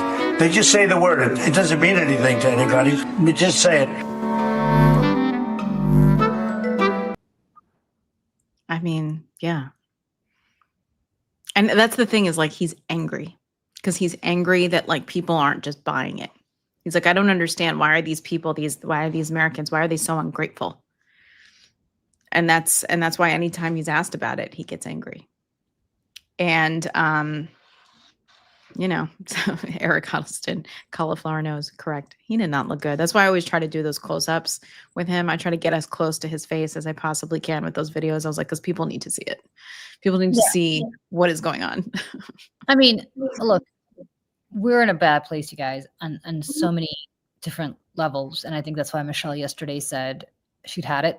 She needed a break. Yeah, well, and this is the last thing. This is the last bad news, and then we can go out with something else. But this too, The Atlantic just wrote this story about Pete Hegseth seriously testing Trump's no scalps rule. Lawmakers are finally waking up to the problems the defense secretary has created. I just want to read through this really quick so that people understand also this boat strike situation. So the suspected drug traffickers, the lone survivors of U.S. airstrike, were sprawled on a table-sized piece of floating wreckage in the Caribbean for more than 40 minutes. They were unarmed, incommunicado, and adrift as they repeatedly attempted to right what remained of their boat. At one point, the men raised their arms and seemed to signal to the U.S. aircraft above, a gesture some who watched a video of the incident interpreted as a sign of surrender. Then, a second explosion finished the men off, leaving only a bloody stain on the surface of the sea. Footage of the two men's desperate final moments made some viewers nauseated, leading one to nearly vomit. Quote, it was worse than we had been led to believe. The video was part of a briefing that Admiral Frank Mitch Bradley, the head of U.S. Special Operations Command, gave lawmakers yesterday about the September 2 attack. Bradley told legislators that after consulting military lawyers, one like Lieutenant Colonel Urso, who we have on the show, someone like her, authorized the follow-up on strike, judging that the men still posed a threat because of what they could have done.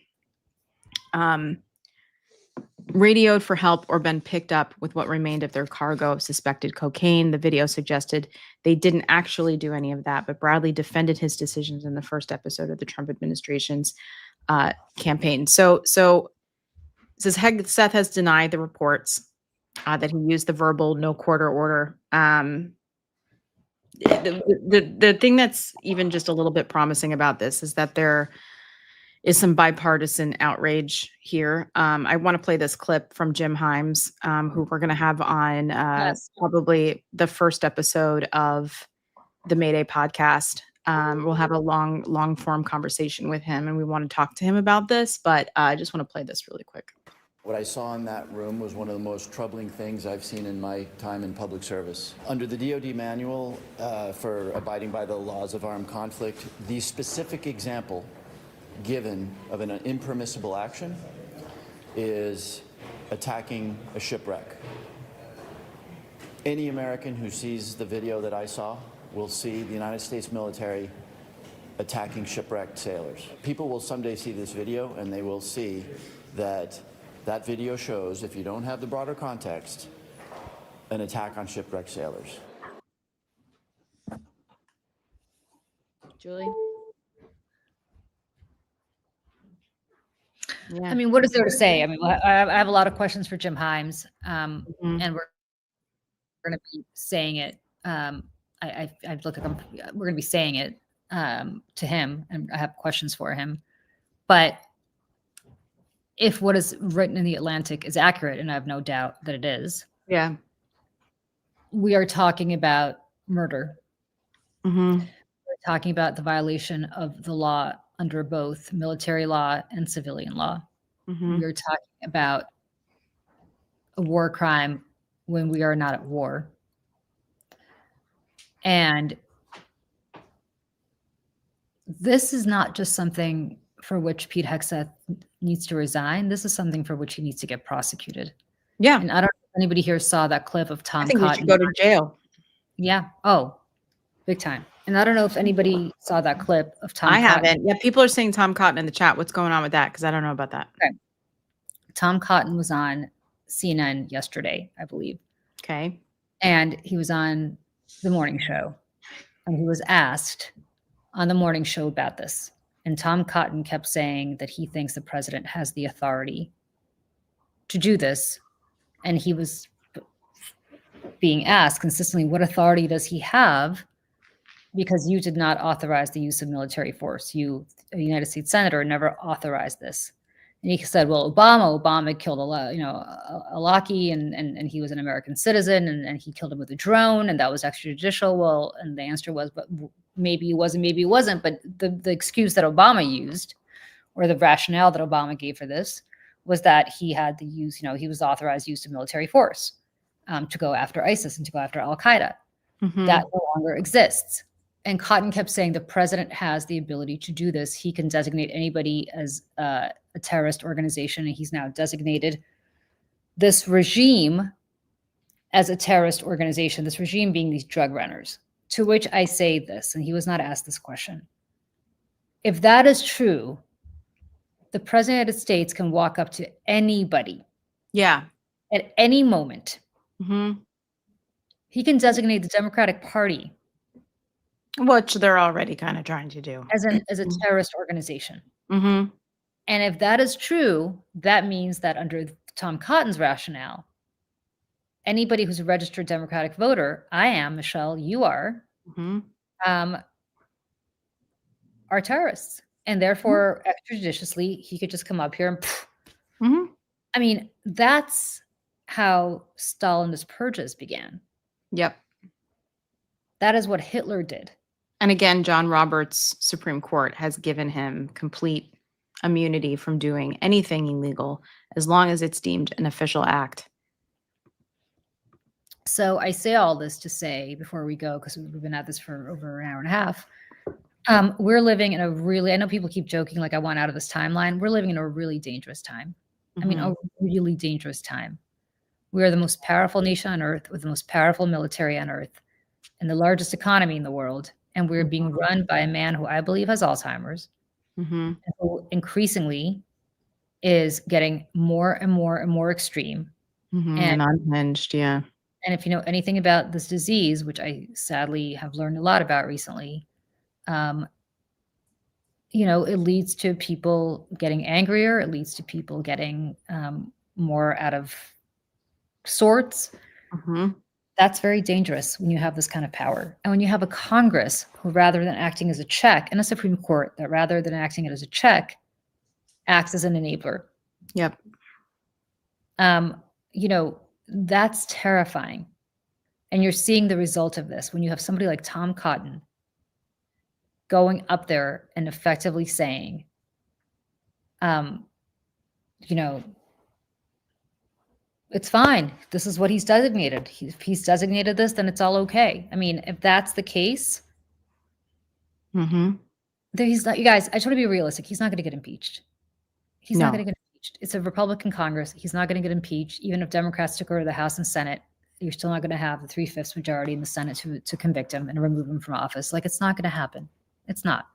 And they're not going to vote the 25th Amendment because they have a useful idiot who's doing all of their They bidding. do, and they're all too split on like who would fill Yeah. the vacuum of MAGA after that Yeah. too. I mean, it really is like a power grab situation too.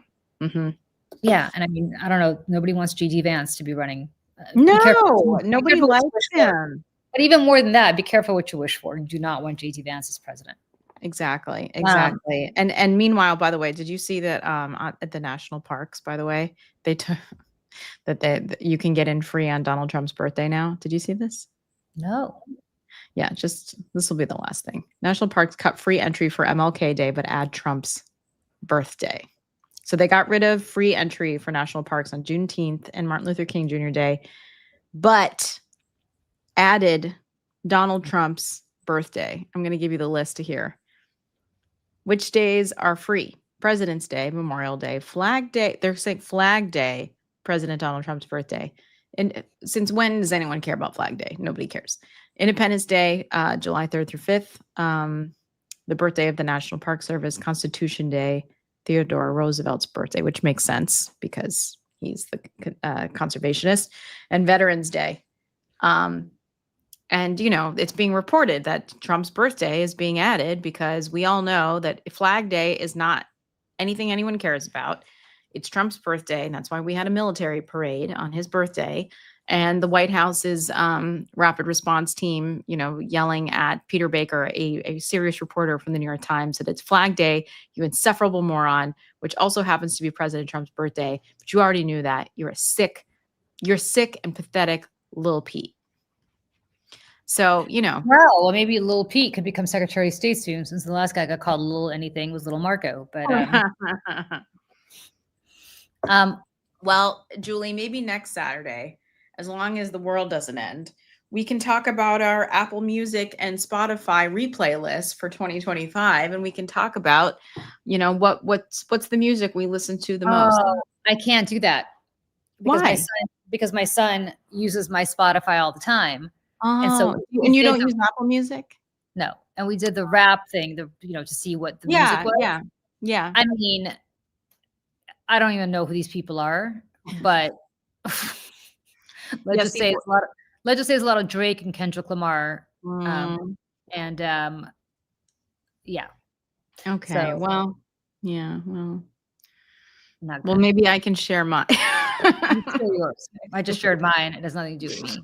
I know. And there's a lot of Chapel Roan. All right, everybody. Yeah. So great to see everybody here. You ladies owe us an AMA.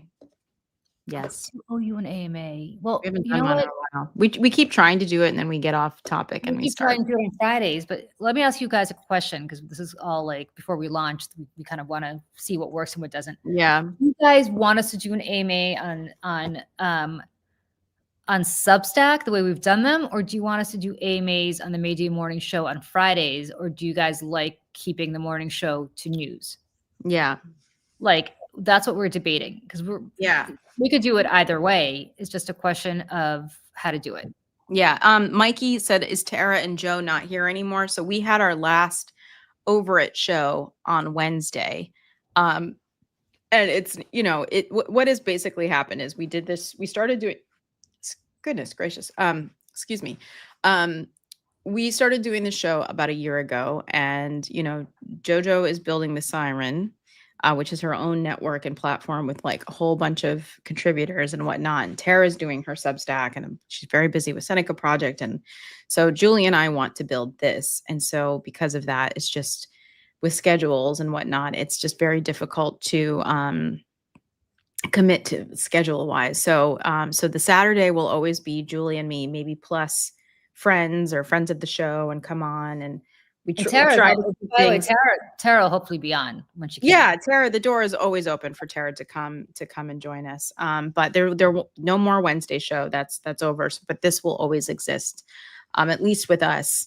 And since I watched JoJo from Jersey, yes, you should continue to. She does lots of stuff over at the Siren and on her Substack as well. So definitely go follow JoJo. You know, she's very smart, but also a hoot. So definitely go and support her and Tara's Uncompromised Substack. You definitely should check that out as well. It says I keep morning news to news and do AMA separate. I think, yeah, the Daily Dispatch, yeah, like a Mayday news kind of thing. Yeah. Here's what we're gonna do. So we're gonna schedule a Substack AMA, hopefully for this week. Just in full transparency, guys. I keep alluding to this, but I'm just going to be honest with you guys because you're like family. So I think the reason I know so much about Alzheimer's is my mom got diagnosed, which is what I've been dealing with the last month or so. I have to now take her. The reason I know so much about this Trump stuff is because my mom might be getting this treatment. We don't know whether she qualifies for it or not. It's because they have to make sure that she doesn't have brain bleeds. But which is also how I know a lot about that, preventative MRIs and preventative scans. If she does qualify, I will have to go with her to these treatments, and it's once every month or once every 2 weeks, depending on which treatment she gets. It's going to be a little harder for me to be adding stuff like AMAs in the time that she's doing that stuff. But I'm going to do it as much as I can. And we're going to try to fit it all in. But if you wonder why maybe I'm not around as much during the week as I used to be, it's just because I'll have to take her, and obviously she can't go by herself. And you know, it is what it is, and I'm sorry about that. But obviously, I'm much more sorry that this is happening. So, everybody, thank you. The only reason I'm not reading out your comments is because it's just I don't want to break down, but I appreciate it. So that's what we're dealing with here. And on that note, but we are going to try to do a AMA. That's why we haven't done it, to be honest. Just dealing and with then the New York thing that we had planned to do as well. It's just been, the New York stuff. Remember, we were going to do a New York thing. We were going to do it, and then this happened, and I just haven't. You know, as you can imagine, I've been kind of preoccupied with other stuff. So. But we are going to do the New York thing. I don't know whether we're going to start it. What we want to probably do with the New York thing is we're going to do it after we launch in January. We are going to start doing the Americans Rewatch. yes. And we are going to start doing that over the holidays, I think, because, it's a fun kind of crazy, we can focus on the Cold War, which in retrospect seems like a lovely time to focus on. those happy days of the Cold War.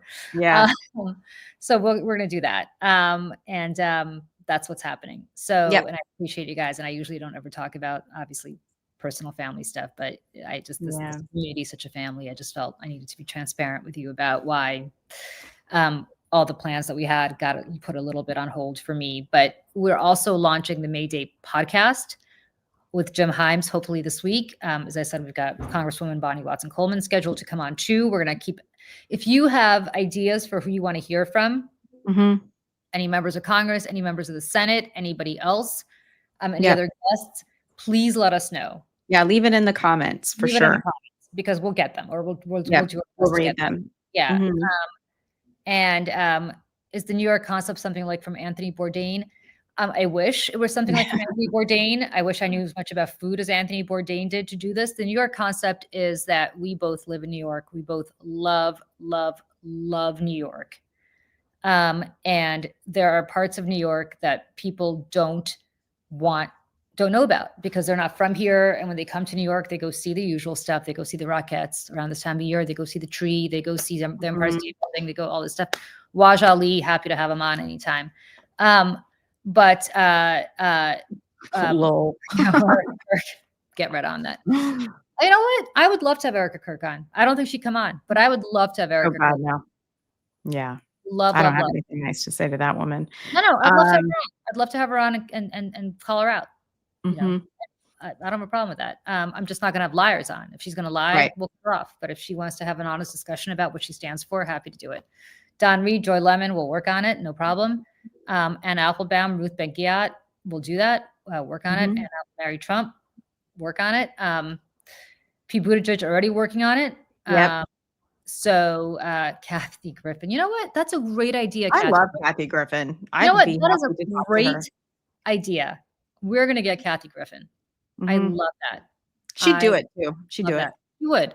Rachel Maddow. I mean, fine, but you guys can watch Rachel Maddow every night, or every Yeah. night. Yes, Josh Shapiro, work on it, no problem. Mhm. And Roland Martin, if you guys want to hear from Roland Martin, would love to. John Bon Jovi. I got some good John Bon Jovi stories, guys. Not so sure. Not so sure. I've hung out with John Bon Jovi.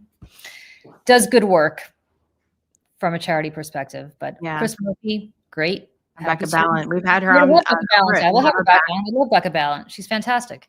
Mhm. Yeah. So Jen Welch, love to. Julia Yaffe, great idea. Love Julia Yaffe. We'll do that. Martin, you guys mentioned it. Anyway, the whole New York thing is we're gonna do it. We're gonna do Michelle's and Julie's New York, like places Yep. that we actually Yep. That we love, that we go to. Yeah. to. All the And pounds. so, and so for people who either have never been to New York but want to experience it through our eyes, or people who have been to New York and just want to go down memory lane, or people who live in New York and maybe want to come join us. Mhm. Let's do it. Rosie O'Donnell. I love sure. Rosie. What? You know her? No, I said I love Rosie. I Oh, love well, Rosie. I don't yeah, know we- her, but no. Fine, we'll get Rosie. No problem. Yeah. Julie's the Forrest Gump of politics. Yeah, I told you I'm Timu Gump. I know. Timu. I'm Timu Gump. Josh Hawley. Oh my God. I'd have Josh Hawley on in a heartbeat. In a heartbeat. Heather Cox Richardson definitely will work on it. I don't know who Sandy Lysandra Vasquez. I'm not sure I know who that is. Duckworth. Sammy Duckworth, sure. Okay. These are all great Mhm. ideas. Yeah, these are great. These are great. We'll work on all of them. And Michelle Wu is a great idea. The mayor of Boston, Stephanie Mhm. Ruhle, sure. And does that make Michelle Bubba? Aw. Poor Bubba. Poor Bubba Gump. Shrimp cocktail. Shrimp cocktail. Shrimp gumbo. Shrimp bisque. Violet trial. Let's see. Yeah, these are all great. These are all great. I want to ask the Good Liars to come on too. Yes, those guys are great. Because Jason's my old college friend. I think that'd be fun. And I haven't gotten a chance to really do anything with him since entering the political scene number of years ago. So I'd love to have Jim Acosta on to chat with us too. Oh, we'll have Jim Acosta on. We love Jim Acosta. Yeah. We So. love Jim Acosta. Mhm. Okay, guys, these are all great ideas. And no MTN people, please and thank you. I don't even know who MTN people are, but they have their own podcast. Midas.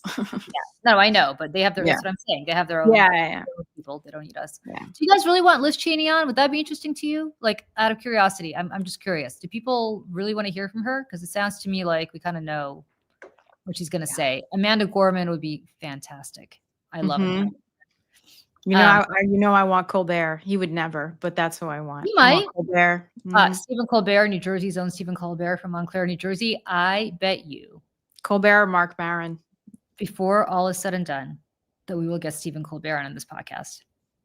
Oh, I listen. bet you we could make that happen.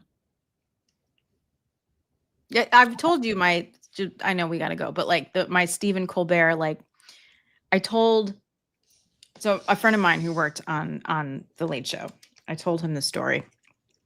And it's funny because he had a connection to the story. But when I was in 10th grade and I was taking AP European history, it was one of those classes that every other day we met for 2 periods. So it was like 1 period, 2 period, 1 period, 2. And so it was kind of like a loosey-goosey class. And we always, it was like just, kind of quirky, smart kids and whatever. So I was telling him, I was like, I'm watching this new show called The Daily Show. And there's this guy named Stephen Colbert, and he's one of these guys they have in the field. And this is when Craig Kilborn was hosting before Jon Stewart. And he did, you know, satire stuff out in the field. And he did a story about a Ku Klux Klan rally. And he interviewed people from the Klan. Now, obviously, this is satire. It's meant to be funny, and to shine light on the hypocrisy and like horribleness of it, right? So I said to my teacher, I said, Mr. Fitzgerald, can I bring this in? I really want to show people. He said, sure. So I play it in the class. You know, I wheel in the TV with the VCR and we watch it. And he looked at me and he goes, Michelle, this is not funny. This Why? is not funny. Thought it was like, He thought it was serious and that I Real. was like, endorsing the Ku Klux Klan. And I got in trouble for this because of Stephen Colbert's story about the Ku Klux Klan. Now, I have since told my friends who worked for Colbert and stuff, because apparently this segment that he did with the Ku Klux Klan almost got him killed. They like chased him, literally like tried to chase him out of town, and they were running.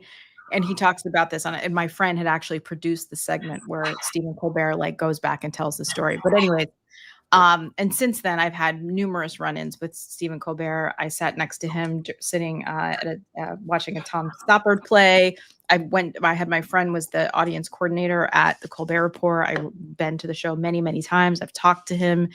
He has no idea who I am. So none of that, but like, it was like my dream job to work for Stephen Colbert. And I'm very sad that will probably never happen. But well, I think we will get the Stephen next best Colbert. thing would be to have him on the show so that I can talk to him about musicals and Lord of the Rings. I think that'd be great. Lord of the Rings. Why? Is he a big Lord of the Rings guy? Oh, like super fan. Like he can Really? like quote the entire book. Yes. Really? Oh my, Tolkien is like he's like a Tolkien whisperer. Like seriously. I Yeah. didn't know that. Oh yeah. I'll send you stuff. He's like a crazy Tolkien fan. Okay. Crazy. Yeah. Stephen Colbert, just so people know, is the nicest guy in the world. He still teaches Sunday school every Sunday in New Jersey. Stephen Colbert. Mhm. Yeah, well, Stephen Colbert. And Yeah. we are going to have him on this podcast. Yeah. Hell or Yeah. High water. We will make that happen. Yeah. I even another thing too is like I've always really appreciated his conversations about grief, and his connection with Joe Biden I thought was like really lovely and genuine. And actually for one of my wedding anniversaries, Joe and my husband and I went to go see Stephen Colbert and Joe Biden talk at Lincoln Center and stuff. So it's just, you know, I just love him. He's great. So if you know Stephen Colbert, tell him we love him and please come on the show. We will get Stephen Colbert. We will Yeah. make that happen. Anyways. Yes. Okay. So we'll get Mikey Sherrill, who's his neighbor in Montclair. Oh yeah, we should have Mikey Sherrill on. That would be great. Mikey Sherrill on, Mhm. his neighbor in Montclair. Mhm. Lots of good people.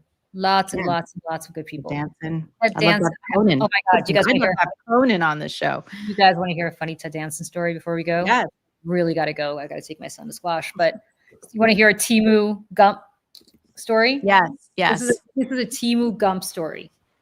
I should have like Julie's Timu Gump like stories. Like, did you ever watch the Chappelle Show? I did and didn't. Yeah. Okay.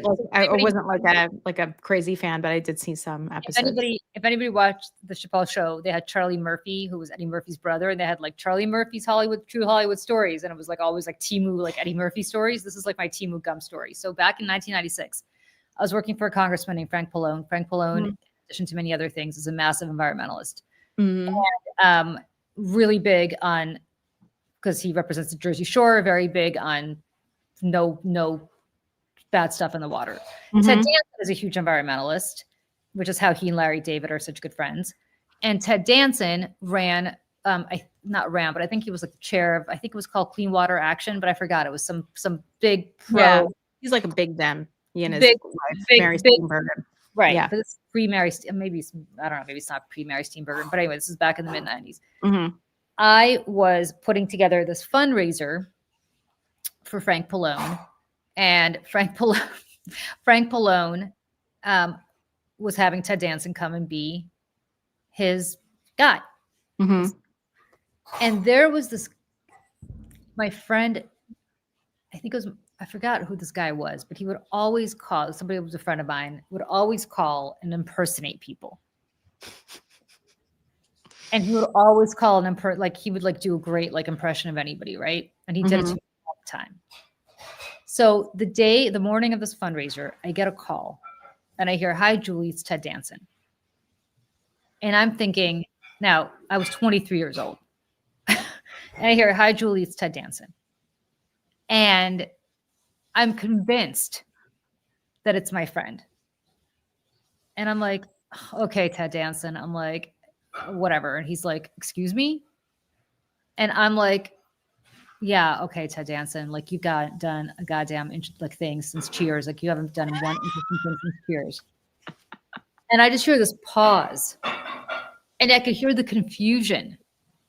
And he goes, "I just wanted to be sure that the fundraiser was still at." And Oh no, Julie, no. yep.